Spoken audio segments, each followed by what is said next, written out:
Hello friends, good morning, good evening, good afternoon. Welcome back on our online platform science with AB Sharma. Friends, अभी हम जो chapter पढ़ रहे हैं वो पढ़ रहे हैं ब्लड सर्कुलेटरी सिस्टम। इसके अपने 2 चैप्टर कंप्लीट हो चुके हैं। आज अपना इसका जो पार्ट 3 है वो देखने वाले हैं। जैसे ये पार्ट 3 होगा तो ये जो चैप्टर है वो कम्प्लीटली क्लोज और ख़त्म हो जाएगा। इसके बाद में इसका जो नेक्स्ट वीडियो है इसके अंदर मैं आपको इसी चैप्टर का क्विक रिवीजन करवाने वाला हूँ। मतलब जो पूरा चैप्टर होगा वो लगभग 1 घंटे के अंदर कंप्लीट हो जाएगा। तो अगर आप इस चैप्टर को थोड़ा सा आपको स्पीडली पढ़ना है, लेकिन वो तब ही समझ में आएगा जब आपको वो प्रॉपर्ली थोड़ा बहुत आपका पहले से कहीं ना कहीं से पढ़ा हुआ है।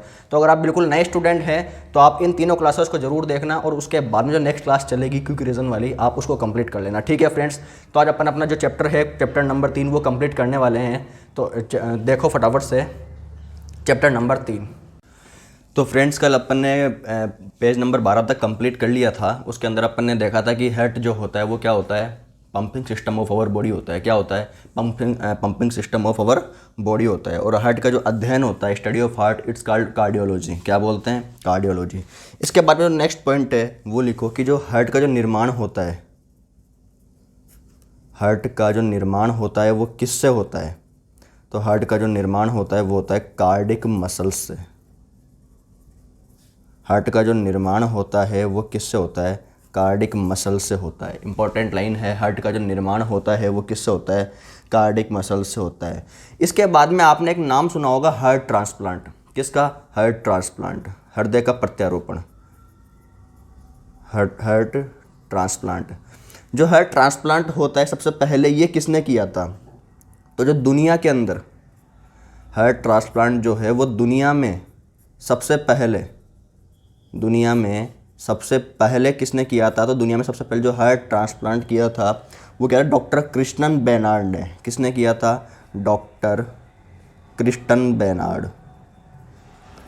यही वो इंसान है जिन्होंने दुनिया का सबसे पहला हार्ट ट्रांसप्लांट किया था। क्या किया था? Heart transplant. लेकिन ये किस में किया था? दुनिया में किया था। अगर अपने से पूछे कि इंडिया में किसने किया था, इंडिया में किसने किया था सबसे पहले, तो वो थे डॉक्टर के.सी. वेणुगोपाल।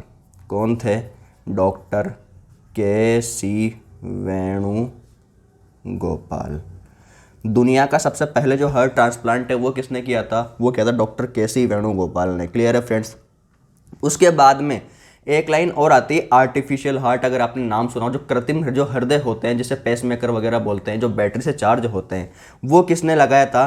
तो सबसे पहला लिखना, सबसे पहला कृत्रिम या आर्टिफिशियल, सबसे पहला जो कृत्रिम या आर्टिफिशियल जो हार्ट था, आर्टिफिशियल जो हार्ट था वो किसने लगाया था? जॉर्विक 7। क्या नाम था? जॉर्विक 7। इस जॉर्विक 7 के ये सबसे जो पहला जो कृत्रिम हार्ट ट्रांसप्लांट था वो किसके हुआ था? जॉर्विक 7 के हुआ था। क्लियर है फ्रेंड्स? इसके बाद में आता है हार्ट बीट्स वगैरह। आपने नाम सुना होगा ना कि कई बार बच्चों की जो हार्ट बीट्स होती है वो ज़्यादा होती है, जो जवान होते हैं उनकी थोड़ी सी कम होती है, जो ओल्ड एज में होते हैं उनकी थोड़ी सी और कम होती है। तो एक्चुअल में वो कितनी होती है, एक्चुअल में वो कितनी होती है अपने को वो जानना ज़रूरी है। जो हार्ट बीट्स है अपन वो देखेंगे किस में कितनी हार्ट बीट होती है। सबसे पहले देखेंगे अपन नियोनेंट में। नियोनेंट मतलब नवजात में कितनी होती है। सेकंड नंबर पे आता है इन्फेंट। ये होते हैं शिशु, लगभग 2 से 3 साल तक के, लगभग 2 साल तक के जो आते हैं वो शिशु होते हैं। और नवजात जो होते हैं लगभग उन्हें अपन 2 या 3 महीने तक जो होता है वो क्या होता है? नवजात। लगभग 4 या 5 महीने तक अपन उसको एटलीस्ट नवजात की गिनती में या नियोनेंट की गिनती में अपन गिन सकते हैं। उसके बाद में आते हैं एडल्ट। क्या आते हैं? एडल्ट या किशोर अवस्था, एडल्ट या किशोर। और उसके बाद में आते हैं ओल्ड, ओल्ड या वृद्ध, ओल्ड या वृद्ध। इनकी जो सबकी हार्ट बीट्स होती है वो कैसी होती है? अलग अलग होती है। अब आप खुद मुझे एक बार बताओ अपनी तरफ से कि सबसे ज़्यादा जो हार्ट बीट होती है वो नवजात की होती है या वृद्ध आदमी की होती है? सबसे ज़्यादा जो दिल होता है, सबसे ज़्यादा हार्ट होता है, सबसे ज़्यादा किसका धड़कता है? इन बच्चों का धड़कता है या फिर बड़ों का धड़कता है या फिर और बूढ़े जो इंसान होते हैं उनका धड़कता है? तो एक चीज़ ध्यान रखना, सबसे ज़्यादा जो हार्ट बीट होती है वो कितनी बच्चों की होती है? लगभग 140 से 160, 140 से 160 हार्ट बीट पर मिनट होती है। कितनी होती है? 140 to 160 heart beat per minute होती है। उसके बाद में आते हैं शिशु, तो इनकी लगभग 100 से 120 हार्ट बीट पर मिनट होती है। कितनी होती है? 100 से 120 हार्ट बीट पर मिनट होती है। उसके बाद में एडल्ट की तो सब जानते ही हैं, 70 से 72 हार्ट बीट पर मिनट होती है। लगभग 1 मिनट के अंदर 70 से 72 बार धड़कता है। और उसके बाद में जो ओल्ड होते हैं, इन ओल्ड की लगभग होती है 50 से 60 हार्ट बीट पर मिनट। कितनी होती है? 50 से 60 हार्ट बीट पर मिनट। और फिर अगर इससे भी ओल्ड होते हैं तो फिर उनकी हार्ट बीट होती नहीं है, वो सीधे ऊपर। क्लियर है फ्रेंड्स? तो ये जो हार्ट बीट्स होती है कितनी कितनी होती है? नियोनेट के अंदर लगभग 140 से 160 हार्ट बीट पर मिनट होती है। इन्फेंट या शिशु के अंदर 100 से 120 हार्ट बीट पर मिनट होती है। एडल्ट के अंदर लगभग 70 से 72 हार्ट बीट पर मिनट होती है। और ओल्ड के अंदर 55 से 60 हार्ट बीट पर मिनट होती है। आपके जो नोट्स है, जो पीडीएफ बन रही है ना, ये आपको प्रोवाइड करवा दी जाएगी गूगल ड्राइव के लिंक के अंदर। मेरा जो चैनल है उसके जो चैप्टर है उसके आप डिस्क्रिप्शन के अंदर जाके देख लेना, आपको जो इसका जो लिंक है वो मिल जाएगा और आप वहाँ से वो पीडीएफ डाउनलोड कर लेना। इसके जस्ट बाद में अपन इसी चैप्टर का क्विक रिवीजन भी करने वाले हैं। 1 घंटे के अंदर या पूरे पौन घंटे के अंदर कंप्लीट चैप्टर को अपन खत्म कर देंगे। क्लियर है? तो अगर आप इससे पढ़ो तो आपको डिटेल से पढ़ने को मिलेगा और उसके अंदर आपको तब ही समझ में आएगा। मैं फिर से कह रहा हूँ, उसके अंदर आपको तब ही समझ में आएगा जब आप उसको बहुत ढंग से और डिटेल से आपने पहले कहीं पढ़ चुका है। अगर आप पढ़ चुके हो तो आपको तुरंत से वो समझ में आ जाएगा, कोई दिक्कत नहीं है। तो फिर आप सीधी वो क्लास देख लेना, 1 घंटे में आपका पूरा चैप्टर जो है वो कंप्लीट करवा दिया जाएगा। क्लियर है फ्रेंड्स? इसके बाद में देखो, एक प्रॉब्लम एक चीज़ होती है कि इंक्रीजमेंट ऑफ हार्ट। अगर अपनी जो हार्ट है उसका अगर साइज बढ़ जाए तो उसे अपन क्या बोलते हैं? इंक्रीजमेंट। हृदय की, अगर हृदय का आकार बढ़ जाए, हृदय के जो आकार होता है इसको जो बढ़ना होता है इसको अपन क्या बोलते हैं? इसे अपन बोलते हैं टेकीकार्डिया। क्या बोलते हैं? टेकीकार्डिया। लेकिन अगर हार्ट का जो आकार है वो डिक्रीज हो जाए,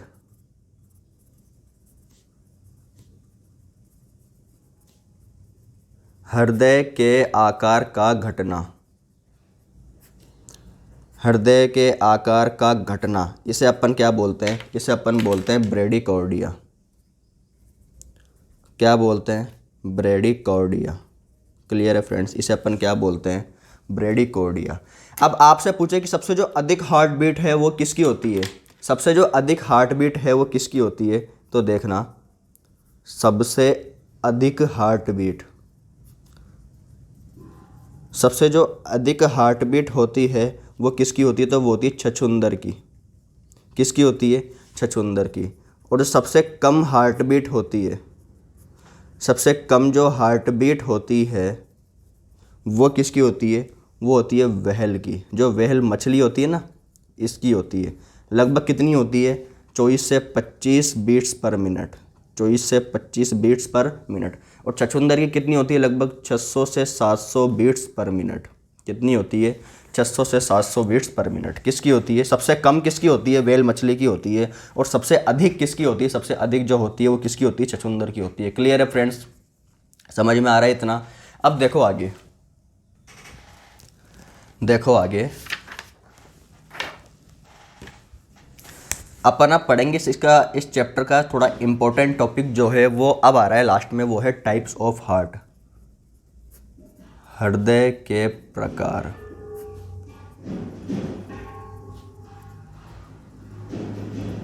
टाइप्स ऑफ हार्ट। हार्ट कितने प्रकार का होता है? जो हृदय होता है वो कितने प्रकार का होता है, ये ध्यान रखना है अपने को। सब में अलग अलग प्रकार का होता है। सरीसृपों में अलग होता है, उभयचरों में अलग होता है, और मैमल्स जो स्तनधारी होते हैं इनके अंदर ये अलग प्रकार का होता है। और जो पीसीज होता है, मत्स्य वर्ग, ये इनके अंदर भी अलग प्रकार का होता है। सबसे पहले अपन ईजी से टफ की तरफ चलेंगे। सबसे जो ईजी हार्ट होता है वो किसका होता है? मत्स्य वर्ग का या पीसीज का? मत्स्य वर्ग का होता है। सबसे जो इजी जो हार्ट होता है ना वो किसका होता है? पीसीज का या मत्स्य वर्ग का होता है। काफ़ी इजी होता है, इसके अंदर कुछ नहीं होता। अब आपको एक चीज़ ध्यान रखनी है पूरे हार्ट के अंदर। क्या ध्यान रखनी है? एक चीज़ ध्यान रखनी है। एक तो होता है हार्ट में आलिंद, एक तो क्या होता है? आलिंद। और एक होता है नीले। क्या होता है? नीले। एक तो होता है आलिंद और एक क्या होता है? नीले। ये जो आलिंद होता है ना, ये तो होता है इनपुट। क्या होता है? इनपुट। और ये जो निलय होता है ये क्या होता है? आउटपुट। क्या होता है? आउटपुट। इसका मतलब इनपुट का मतलब क्या है कि सबसे पहले जो ब्लड आएगा वो आलिंद के अंदर आएगा, और जो निकलेगा वो कहाँ से निकलेगा? निलय से होकर निकलेगा। जैसे मान लो कि ये क्या है? हार्ट है। हार्ट के अंदर ये दो भाग होंगे, ऊपर वाला तो होगा आलिंद और नीचे वाला क्या होगा? निलय। इसे अपन ऑरिकल भी बोलते हैं और इसे निलय को अपन क्या बोलते हैं? वेंट्रिकल बोलते हैं। क्लियर है फ्रेंड्स? अब जो ब्लड आएगा ना वो हमेशा आलिंद से निलय की तरफ आएगा। किधर से किधर की तरफ आएगा? हमेशा हमेशा वो आलिंद से निलय की तरफ आएगा। ध्यान रखना, कभी भी ब्लड निलय से आलिंद की तरफ नहीं आता है, हमेशा आलिंद से निलय की तरफ आता है। हमेशा ब्लड किधर से आता है? ऑरिकल से वेंट्रिकल की तरफ आता है, आलिंद से निलय की तरफ आता है। इसलिए इसे अपन क्या बोलते हैं? इसलिए अपन इसे बोलते हैं इनपुट। क्या बोलते हैं? इनपुट। और जो निलय है, यहाँ से ब्लड आता है, आलिंद से निलय में आने के बाद में वापस से कहाँ पहुंच जाता है? बॉडी ऑर्गन्स या किसी भी शरीर के अंग में पहुंच जाता है। तो बताओ यहाँ से ब्लड वापस से निकल रहा है या नहीं निकल रहा? निकल रहा है। तो फिर इसे अपन क्या बोलेंगे? इसे फिर अपन बोलेंगे आउटपुट। क्या बोलेंगे? आउटपुट। तो आलिंद क्या होता है? इनपुट होता है, और निलय क्या होता है? आउटपुट आता है। चाहे अपन कोई सा भी हर्ट पढ़ेंगे, अपन अगर मत्स्य वर्ग का पढ़ेंगे तो भी आलिंद इनपुट होगा और निलय आउटपुट होगा। अगर अपन उभयचरों में पढ़ेंगे एम्फीबिया में तो भी आलिंद जो होगा वो इनपुट होगा और जो निलय होगा वो कैसा होगा? आउटपुट होगा। और अगर अपन सरीसृप या रेप्टाइल्स के अंदर पढ़ेंगे तो भी आलिंद कैसा होगा? इनपुट होगा, और जो निलय होगा वो कैसा होगा? आउटपुट होगा। अपन अभी किसके बारे में पढ़ रहे हैं? अभी अपन पढ़ रहे हैं मत्स्य वर्ग के बारे में। किसके बारे में? मत्स्य वर्ग के बारे में। तो ये जो मत्स्य वर्ग का जो ये हार्ट होता है काफ़ी ईजी होता है। ये किसका हार्ट है? ये है मत्स्य वर्ग का हार्ट। इसके अंदर ये दो भाग होते हैं, सिर्फ दो चैम्बर होते हैं मत्स्य वर्ग के अंदर, और कुछ भी नहीं होता है, सिर्फ और सिर्फ दो चैम्बर होते हैं। कितने चैम्बर होते हैं? दो चैम्बर होते हैं। ऊपर वाला तो होता है आलिंद, और नीचे वाला जो होता है वो होता है निलय। नीचे वाला क्या होता है? निलय। ऊपर वाला क्या होता है? आलिंद, और नीचे वाला क्या होता है? निलय। इस आलिंद को अपन क्या बोलते हैं? इनपुट। क्या बोलते हैं? इनपुट। और आलिंद को अपन क्या बोलते हैं? निलय को अपन क्या बोलते हैं? वेंट्रिकल। क्या बोलते हैं? वेंट्रिकल। ये इसका दूसरा नाम है। आलिंद का जो इंग्लिश के अंदर नाम है वो है ऑरिकल। मैं यहाँ पे लिख देता हूँ। ऑरिकल यानी क्या होता है? आलिंद होता है। और वेंट्रिकल यानी क्या होता है? निलय होता है। क्या होता है? निलय होता है। ये इनके इंग्लिश में नाम है और ये इनके दूसरे नाम है। आलिंद को अपन इनपुट भी बोल सकते हैं। क्या बोल सकते हैं? इनपुट भी बोल सकते हैं। और निलय को अपन वेंट्रिकल, निलय को अपन क्या बोल सकते हैं? आउटपुट भी बोल सकते हैं। क्या बोल सकते हैं? आउटपुट भी बोल सकते हैं। और इनके दूसरे नाम है। क्या है? ये दूसरे नाम है। क्लियर है फ्रेंड्स? ये इतना बिल्कुल सिंपल हार्ट होता है। यहाँ से ब्लड आता है और यहाँ से निकल जाता है। इसके अंदर कुछ भी माथापच्ची करने की जरूरत अपने को नहीं है। इसके बाद में सेकेंड नंबर पर जो हार्ट आता है वो आता है उभयचरों का या एम्फीबिया का। सेकंड नंबर पे आता है एम्फीबिया या उभयचरों का हार्ट। किसका आता है? एम्फीबिया या उभयचरों का हार्ट। ये जो होता है ये हल्का सा इस वाले से डिफ़िकल्ट होता है। किससे होता है? मत्स्य वर्ग से थोड़ा सा ये डिफ़िकल्ट होता है। वो कैसे होता है? ये देखो, इसकी जो संरचना होती है वो ऐसी होती है। कैसी होती है?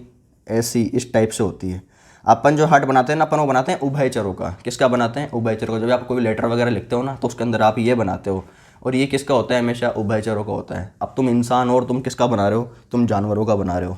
तो देख लो तुम क्या हो। इसके अंदर जो होता है, इसके अंदर आलिंद तो दो होते हैं लेकिन निलय एक होता है। कितने होते हैं? इसके अंदर जो ऑरिकल होते हैं या इनपुट होते हैं वो कितने होते हैं? दो होते हैं। और इसके अंदर जो आउटपुट या जो वेंट्रिकल होता है, निलय होता है, वो कितना होता है? एक होता है। देखो कैसे, ये जो है ये है निलय। ये क्या है? निलय। और ये क्या है?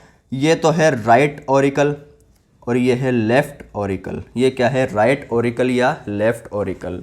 राइट ऑरिकल मतलब दायां आलिंद, और ये क्या है? बायां आलिंद। और ये क्या है? निलय। दोनों में एक ही होता है। ये तो है दायां आलिंद और ये है बायां आलिंद, और ये क्या है? निलय। निलय दोनों में एक ही होता है। तो इसके अंदर क्या होते हैं? दो तो इसके अंदर आलिंद होते हैं सरीसृप के अंदर, और एक क्या होता है? एक निलय होता है। एक क्या है? निलय होता है। आलिंद मतलब ऑरिकल, आलिंद मतलब ऑरिकल, और निलय मतलब वेंट्रिकल। निलय मतलब वेंट्रिकल। क्लियर है फ्रेंड्स? इसके बाद में थर्ड नंबर पे जो हार्ट आता है वो आता है रेप्टाइल्स या सरीसृपों का। थर्ड नंबर पे जो आता है वो आता है रेप्टाइल्स या सरीसृपों का। ये जो हार्ट होता है रेप्टाइल्स या सरीसृपों का, इसके बारे में देखो आप। ये जो होता है इसकी संरचना कुछ इस टाइप से होती है, कुछ इस टाइप से होती है। लेकिन इसके अंदर देखो, ये जो आलिंद और निलय के बीच की जो दीवार है ना, ये मिल नहीं रही है। इसके अंदर क्या है, आलिंद और बीच की जो निलय की दीवार है वो मिल नहीं रही है। इसका मतलब अगर ब्लड इसके अंदर आया तो अपना आप इजीली इसके अंदर भी पहुंच जाएगा। क्यों? क्योंकि इसके बीच में दीवार तो है नहीं ना, बिल्कुल आधी दीवार है ये, पूरी दीवार तो है नहीं। मतलब जैसे मान लो कि कोई ब्लड की बूंद है वो यहाँ पे आएगी तो यहाँ से सीधी यहाँ पे पहुंच सकती है, कोई दिक्कत वाली बात है नहीं। इनके अंदर डिवाइडेशन जो लेयर है वो इसके अंदर क्या है, अनुपस्थित है, क्या है, एब्सेंस है। लेकिन इसके अंदर ऐसा नहीं है। इसके अंदर क्या होता है कि जो लेयर होती है कंप्लीट होती है। कैसी होती है? कंप्लीट होती है। तो ये तो क्या है, आलिंद, ये भी क्या है, आलिंद, और ये क्या है, निलय। ये क्या है, निलय। ये कैसी संरचना है? ये रेप्टाइल्स या सरीसृपों की संरचना है। क्लियर है? इसके अंदर क्या होता है, 3 चैम्बर होते हैं। कितने चैम्बर होते हैं? 3 चैम्बर होते हैं। लेकिन एक चीज़ ध्यान रखना, सरीसृपों के अंदर एक संरचना और पाई जाती है। सरीसृपों के अंदर एक संरचना और पाई जाती है हार्ट की। वो कैसी होती है? ये रहा, ये भी आलिंद है, ऑरिकल, ये भी आलिंद है, ऑरिकल, और ये भी क्या है, वेंट्रिकल या निलय।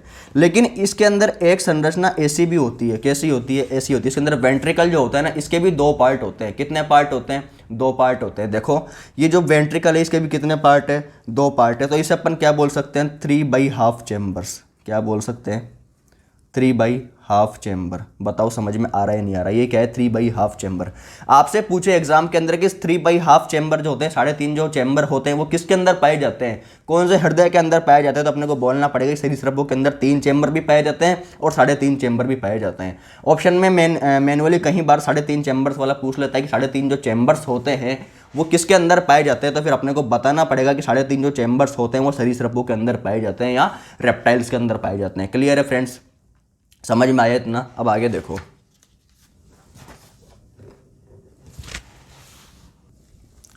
अब आगे देखो, इसके बाद में एक अपवाद है सरीसृपों के अंदर, वो है मगरमच्छ। लिख लेना, अपवाद।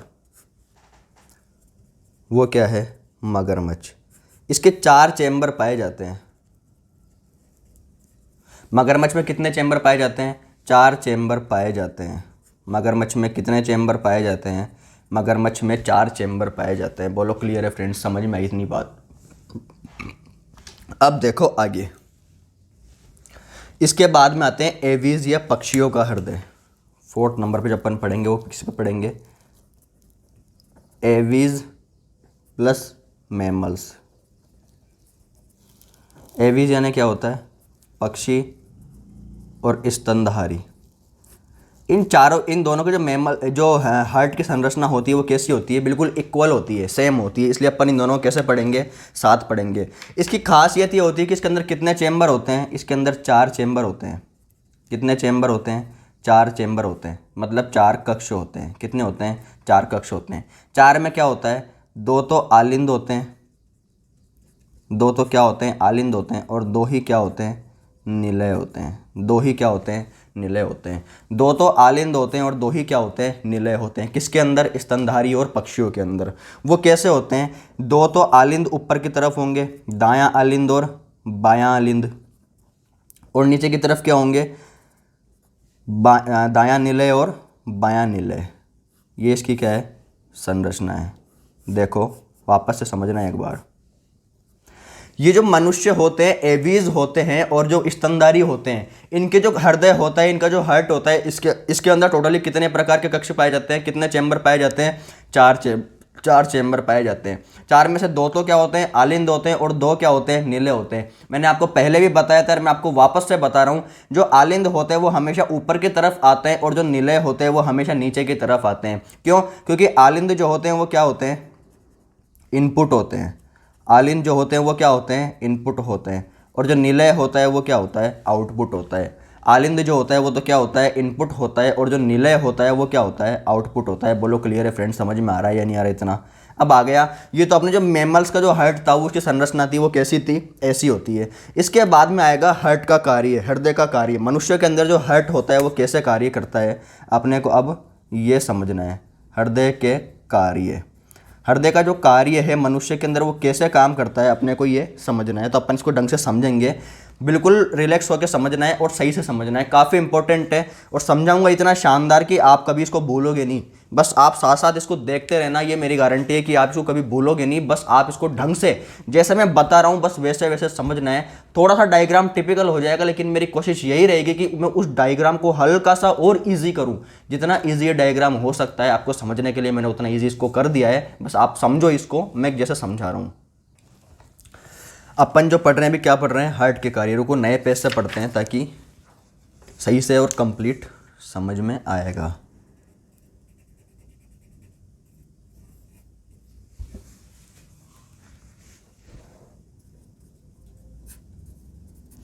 हृदय के कार्य, जो हार्ट जो होता है वो कैसे काम करता है, how to work our heart, अपन इस डायग्राम के थ्रू अब देखने वाले हैं। सही से समझना बिल्कुल। उसके पहले आप कुछ फैक्ट्स लिखो ताकि वो आपको और ज़्यादा सही से समझ में आएगा। एक चीज़ ध्यान रखना, अपने जो हार्ट बहता है वो दो में बहता है, दो चीज़ों में बहता है। एक तो होता है धमनी, एक तो होता है धमनी और एक होता है शिरा। क्या होता है? शिरा। धमनी में जो शुद्ध रक्त बहता है वो हमेशा शुद्ध रक्त बहता है। धमनी में जो रक्त बहता है वो हमेशा शुद्ध रक्त बहता है या प्योर ब्लड बहता है। कैसा ब्लड बहता है? प्योर ब्लड बहता है। और शिरा में जो रक्त बहता है वो हमेशा कैसा बहता है? अशुद्ध रक्त बहता है या इम्प्योर ब्लड बहता है। कौन सा ब्लड बहता है? इम्प्योर ब्लड बहता है। क्लियर है फ्रेंड्स? समझ में आई? क्योंकि मैं आपको अभी इसलिए बता रहा हूँ कि बाद में दो अपवाद ऐसे आएंगे जिसके अंदर एक तो होगा धमनी और एक होगा शिरा। उस जो धमनी के अंदर होगा वो बहेगा अशुद्ध रक्त, और जो शिरा होगी उसके अंदर बहेगा शुद्ध रक्त। प्योर ब्लड जो होगा उसके अंदर क्या होगा? फ्लो होगा। तो अपने को वो जो दो अपवाद है वो याद रखने हैं। लेकिन कई बार स्टूडेंट्स क्या करते हैं कि उन अपवादों के चक्कर में वो ये समझ लेते हैं कि धमनी में हमेशा बहता ही शुद्ध रक्त, अशुद्ध रक्त ही है, जबकि ऐसा नहीं है। धमनी जो होती है, आर्टरी जो होती है, धमनी जो होती है, आर्टरी बोलते हैं इसको। धमनी जो होती है, आर्टरी जो होती है, इसके अंदर हमेशा शुद्ध रक्त बहता है। और जो वेन होती है, शिरा होती है, इसके अंदर हमेशा अशुद्ध रक्त बहता है। बोलो ठीक है फ्रेंड्स? क्लियर है? अब इसके बाद में आप इसको ढंग से समझो। ये है अपना हार्ट। क्या है? हार्ट। ये है SAN नोड। बस मैं पहले फटाफट से बना देता हूँ ताकि आपको सिर्फ ये समझने का ही काम रहेगा।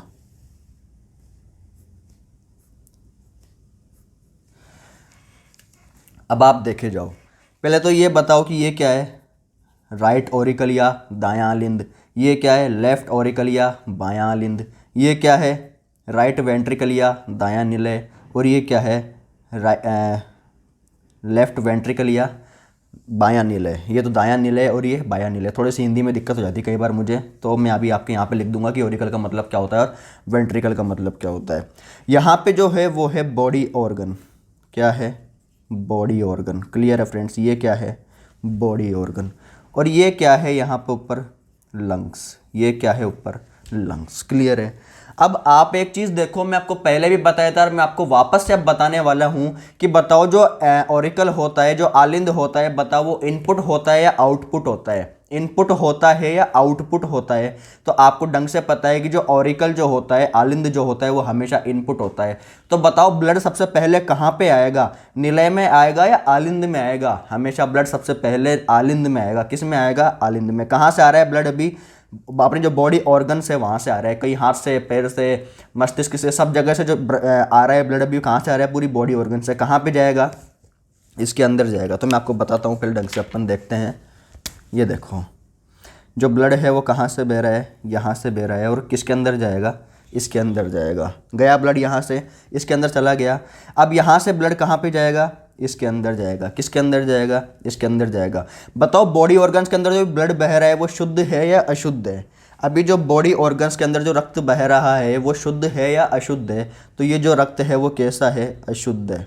कैसा है? अशुद्ध रक्त है। अशुद्ध क्यों है? क्योंकि इसके अंदर कार्बन डाइऑक्साइड भी मिली हुई है। इसके अंदर जो है अदर जो ऑर्गन्स है वो भी मिले, अदर जो क्रेटिनिन फॉस्फेट है, जब आपको एक्सक्रीटरी ऑर्गन पढ़ाऊंगा वो भी इसके अंदर मिले हुए। तो अभी तो बताओ ये इम्प्योर ब्लड है ना, ये इम्प्योर ब्लड किसके अंदर जाएगा? इसके अंदर जाएगा। इसे अपन क्या बोलते हैं? SAN नोड बोलते हैं। देखो एक सेकेंड,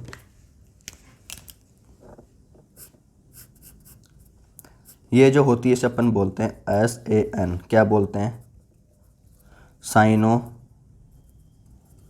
ऑरिकल नोड। ये जो जगह होती है इसे अपन क्या बोलते हैं, SAN, साइनो ऑरिकल नोड। पहले अपन इनके सबके नाम लिख लेते हैं एक बार। ये जो है इसे अपन बोलते हैं AVN, क्या बोलते हैं, AVN, ऑरिकल वेंट्रिकल नोड। आलिंद निलय कपाट, क्या बोलते हैं, आलिंद निलय कपाट, या फिर इसे अपन त्रिवलनी कपाट भी बोल सकते हैं। क्या बोल सकते हैं, त्रिवलनीय कपाट या ट्राइकस्पिड वोल्व। ये क्या बोलते हैं, ट्राइकस्पिड वोल्व, क्या बोलते हैं, ट्राइकस्पिड वोल्व। क्लियर है फ्रेंड्स। यहाँ पे जो ये गेट होते हैं, कितने गेट होते हैं, यहाँ पे 3 गेट होते हैं। यहाँ पे कितने गेट होते हैं, 3 गेट या 3 कपाट होते हैं। और यहाँ पे कितने होते हैं, यहाँ पे होते हैं डाइकस्पिड वोल्व, डाइकस्पिड वोल्व या द्विवलनी कपाट, या द्विवलनी कपाट। क्लियर है फ्रेंड्स, समझ में आई। इसे भी अपन क्या बोलेंगे, इसे भी अपन AVN ही बोलेंगे। क्या बोलेंगे, AVN, auricle ventricle node, auricle ventricle node. Clear है फ्रेंड्स, समझ में आई। अब देखो आप आगे बताओ, जो ब्लड है वो यहाँ से बह रहा है, अपना जो ब्लड है वो कहाँ से बह रहा है, अपना जो ब्लड है वो यहाँ से अपने जो बॉडी ऑर्गन से यहाँ से कहाँ पे जाएगा, इसमें जाएगा राइट ऑरिकल में, दाएं आलिंद के अंदर जाएगा। यहाँ से किस में जाएगा, दाएं निलय में जाएगा। बताओ अभी तक जो ब्लड बह रहा है वो कैसा बह रहा है, अशुद्ध बह रहा है। कैसा बह रहा है, अशुद्ध बह रहा है। और ये जो बॉडी ऑर्गन से जो ब्लड को दाएं आलिंद तक लेके जाती है, जो बॉडी ऑर्गन से जो ब्लड को दाएं आलिंद तक लेके जाती है, ये क्या होती है, इसे अपन बोलते हैं वेना कावा। क्या बोलते हैं, वेना कावा। ये क्या होती है, सबसे बड़ी शिरा होती है। ये क्या होती है, सबसे बड़ी शिरा होती है। इसका जो नाम है वो क्या है, वेना कावा। क्या नाम है, वेना कावा। अब एक चीज़ देखो, मैंने आपको पहले भी लिखाया था कि जो ब्लड होता है वो 2 चीज़ों में बहता है प्रॉपर्ली। एक तो होती है धमनी और एक होती है शिरा। ब्लड किस किस में बहता है, धमनी में बहता है और किस में बहता है, शिरा में बहता है। तो ये क्या है, शिरा। और सबसे बड़ी शिरा का नाम क्या है, वेना कावा। ये वेना कावा ही जो बॉडी ऑर्गन से जो ब्लड होता है इसको कहाँ पे लेके जाती है, राइट ऑरिकल में या दाएं आलिंद के अंदर लेके जाती है। यहाँ से जो ब्लड है वो कहाँ पे जाएगा, दाएं आलिंद से अंदर, ये दाएं निलय के अंदर जाएगा। कहाँ पे जाएगा, दाएं आलिंद से लेके कहाँ पे जाएगा, दाएं निलय में जाएगा। यहां से ये ब्लड यहां पे पहुंच जाएगा। यहां पे पहुंचने के बाद ये ब्लड कहां पे जाएगा, लंग्स के अंदर जाएगा। कहां पे जाएगा, लंग्स या फेफड़ों के अंदर जाएगा। अब एक चीज ध्यान रखना, ये जो लंग्स के अंदर जाएगा, बताओ ये जो ब्लड है वो शुद्ध है या अशुद्ध है, ये जो ब्लड है वो प्योर है या इम्प्योर है। सर ये ब्लड अभी तक इम्प्योर है, क्योंकि यहाँ पे क्या था, ये इम्प्योर ब्लड था। इम्प्योर ब्लड राइट ऑरिकल में गया, दाएं आलिंद में गया, और ये फिर कहाँ पे आ गया, दाएं निलय में आ गया। ये दाएं निलय के अंदर बताओ, ये अशुद्ध रक्त ही तो यहाँ पे आ रहा है, और ये अशुद्ध रक्त कहाँ पे जा रहा है, लंग्स के अंदर जा रहा है। कहाँ पे जा रहा है, फेफड़ों के अंदर जा रहा है। मैंने क्या लिखा है था आपको, धमनी में हमेशा शुद्ध रक्त बहता है। धमनी में हमेशा कैसा रक्त बहता है, धमनी में हमेशा शुद्ध रक्त बहता है। तो बताओ ये अपवाद होगा या नहीं होगा, ये क्या होगा, अपवाद होगा। क्या होगा, क्योंकि यहाँ पे कैसा रक्त बह रहा है, अशुद्ध रक्त बह रहा है। इसे अपन बोलते हैं पाल्मोनेरी धमनी। इसे अपन क्या बोलते हैं, पाल्मोनेरी धमनी। क्यों, क्योंकि इसके अंदर कैसा रक्त बह रहा है, इसमें बह रहा है अशुद्ध रक्त। इसमें कैसा रक्त बह रहा है, इसमें बह रहा है अशुद्ध रक्त। क्लियर है फ्रेंड्स, समझ में आई। बताओ यहाँ पे कैसा रक्त बह रहा है, अशुद्ध रक्त बह रहा है। अब ये ब्लड है यहाँ पे कहाँ पे पहुँच जाएगा, ये लंग्स के अंदर पहुँच जाएगा। कहाँ पे पहुँच जाएगा, लंग्स के अंदर पहुँच जाएगा। जैसे ही ये ब्लड लंग्स के अंदर पहुँचेगा, बताओ यहाँ पे ऑक्सीजन उपस्थित है या नहीं है, यहाँ पे ऑक्सीजन उपस्थित है या नहीं है। जैसे ही ब्लड को ऑक्सीजन मिलेगी, जैसे ही इस ब्लड को यहाँ पे ऑक्सीजन मिलेगी, बताओ ये जो ब्लड है वो प्योर होगा या नहीं होगा। जैसे ही ब्लड को ऑक्सीजन मिल जाएगी, जो ब्लड है यहाँ पे क्या हो जाएगा, प्योर हो जाएगा। और यहाँ से ये ब्लड किसके अंदर जाएगा, इसके अंदर जाएगा। किसके अंदर जाएगा, राइट ऑरिकल के अंदर जाएगा। यहाँ पे भी एक और अपवाद है, यहाँ पर भी क्या है, एक और अपवाद है। ये है फुफ्फुसीय शिरा। इसको अपन बोलते हैं फुफ्फुसीय शिरा। इसे अपन क्या बोलते हैं, फुफ्फुसीय शिरा या पल्मोनरी वेन।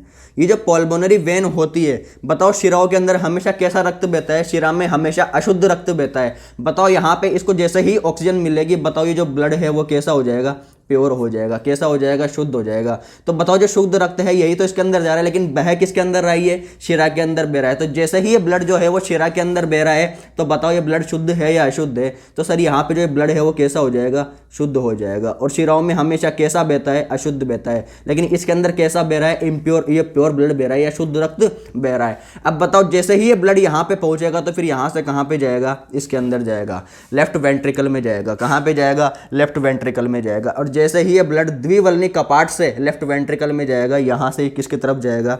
ये जाएगा यहाँ पे किडनी में। कहाँ पे जाएगा? किडनी में। अब एक चीज़ ध्यान रखना, मैं आपको वापस से बता रहा हूँ कि जैसे ही ब्लड लेफ्ट ऑरिकल से लेफ्ट वेंट्रिकल में जाएगा, जैसे ही बाएं आलिंद से लेकर रक्त बाएं निलय के अंदर जाएगा, तो इस बाएं निलय से छूटने के बाद में रक्त सीधा पूरी बॉडी ऑर्गन में कहीं भी नहीं जाएगा, सिर्फ एक ही अंग में जाएगा, वो जाएगा किडनी के अंदर। कहाँ पे जाएगा? किडनी के अंदर जाएगा। और ये किसके द्वारा जाएगा? ये जाएगा आर्टरी जो होती है, सबसे बड़ी जो धमनी होती है उसका नाम है, ये जो है वो है सबसे बड़ी धमनी। सबसे बड़ी जो धमनी होती है वो कौन सी है? ये है, उसका नाम है ऑर्टा। क्या नाम है? ऑर्टा। नाम ध्यान रखना, सबसे बड़ी जो धमनी है उसका नाम क्या है? ऑर्टा। किस में जाएगा ब्लड? ऑर्टा के अंदर जाएगा। कहाँ पे जाएगा? किडनी के अंदर जाएगा। क्लियर है फ्रेंड्स? समझ में आ रही है मेरी बात? अब आप इसको ढंग से वापस से समझो, मैं क्या समझाना चाह रहा हूँ आपको।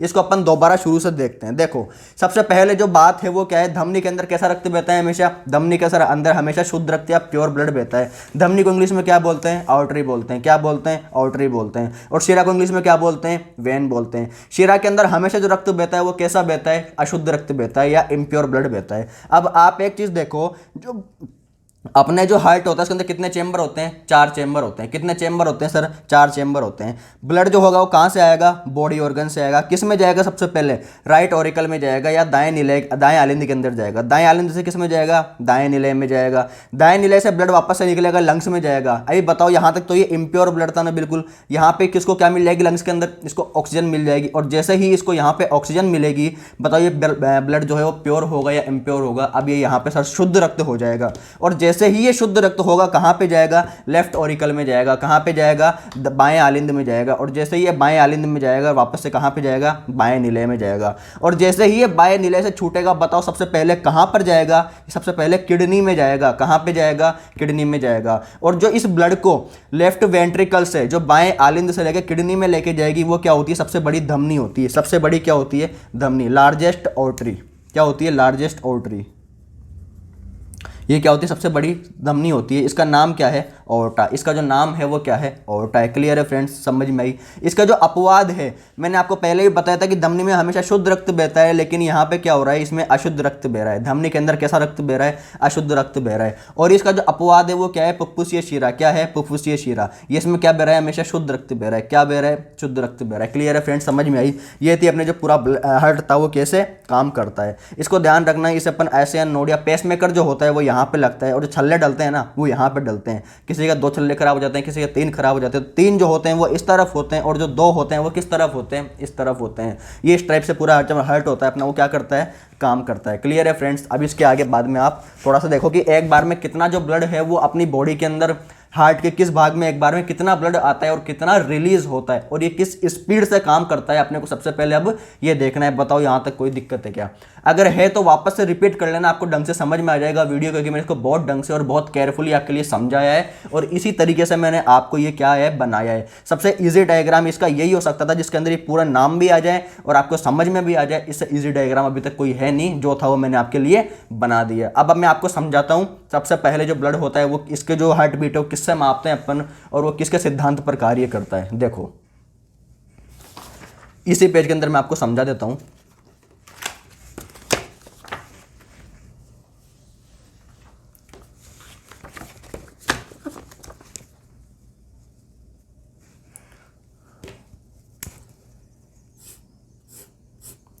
देखो, हार्ट जो अपन मापते हैं, हार्ट बीट,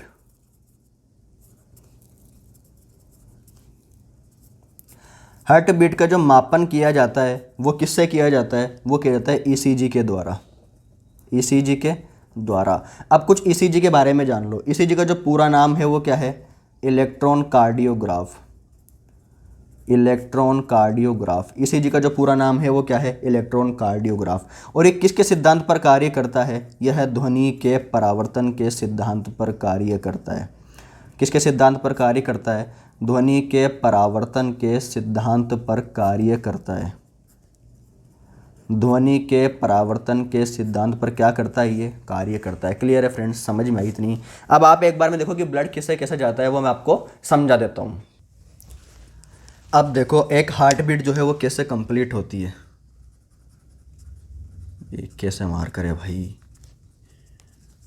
हार्ट बीट जो होती है वो कैसे कंप्लीट होती है? तो जो एक हार्ट बीट कंप्लीट होती है इसमें कितना टाइम लगता है? एक जो हार्ट बीट होती है इसमें टोटल कितना टाइम लगता है? उसमें लगता है टाइम 0.8 सेकेंड। कितना टाइम लगता है? 0.8 सेकेंड। सिंगल हार्ट बीट में कितना टाइम लगता है? 0.8 सेकेंड टाइम लगता है। एक चीज़ ध्यान रखना, ये जो SAN नोड होते हैं, मैंने आपको जो नोड लिखवाए थे पहले, कौन से नोड लिखवाए थे? SAN node. तो ये जो SAN नोड होते हैं इनका खुलना, SAN का जो खुलना होता है इसे अपन क्या बोलते हैं? सिस्टोल। क्या बोलते हैं? सिस्टोल। और ये जो SAN होते हैं इसका बंद होना, इसका जो बंद होना है वो क्या होता है? वो होता है डायस्टोल। क्या होता है? डायस्टोल। सिस्टोल का मतलब क्या होता है? SAN नोड का खुलना। और डायस्टोल का मतलब क्या होता है?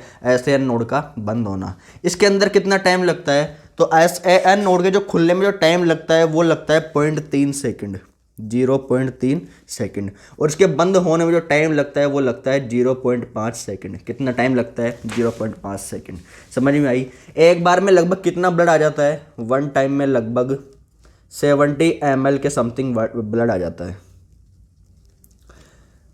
ब्लड प्योर होता है।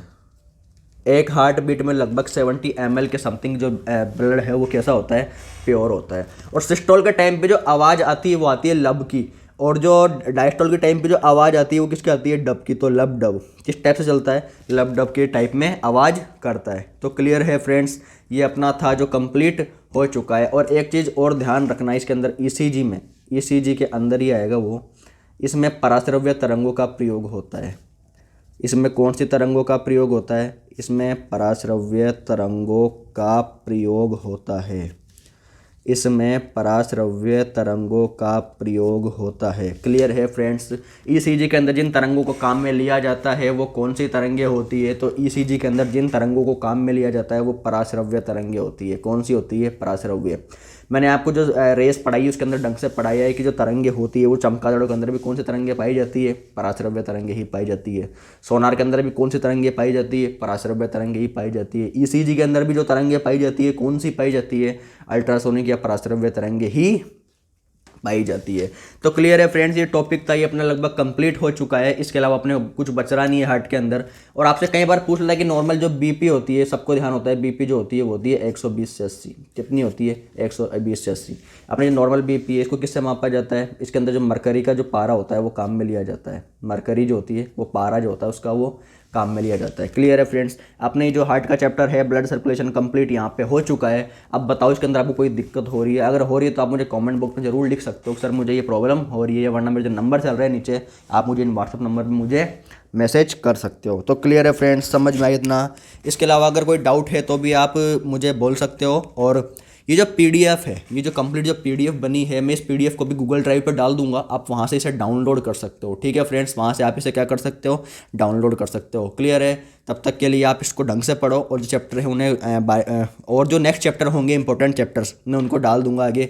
ये जो PDF है ये हर एग्जाम में काम में आने वाली है, चाहे कोई सा भी एग्जाम हो, रीट चाहे राजस्थान लेवल का हो चाहे सेंट्रल लेवल का हो। रीट, पटवारी, जो भी भर्तियाँ होती है ना, ग्राम सेवक सब भर्तियों के अंदर जो अगर ये चैप्टर आएगा तो इस जो नोट्स है ये सफिशियंट है आपके लिए। क्या है? सफिशियंट है। क्लियर है फ्रेंड्स? तब तक के लिए अब आप जो इन चैप्टर हैं उनको ढंग से पढ़िए। और आपको नेक्स्ट चैप्टर कौन सा पढ़ना है आप मुझे कमेंट बॉक्स में जरूर बताइए, मैं जो नेक्स्ट चैप्टर है वो आपको अपलोड कर दूंगा। तो आपको जो नेक्स्ट चैप्टर पढ़ना हो आप मुझे उसके बारे में कमेंट बॉक्स के अंदर बता दीजिए। तब तक के लिए आप अच्छे से अपनी पढ़ाई करो और जल्दी से जल्दी सिलेक्शन लो।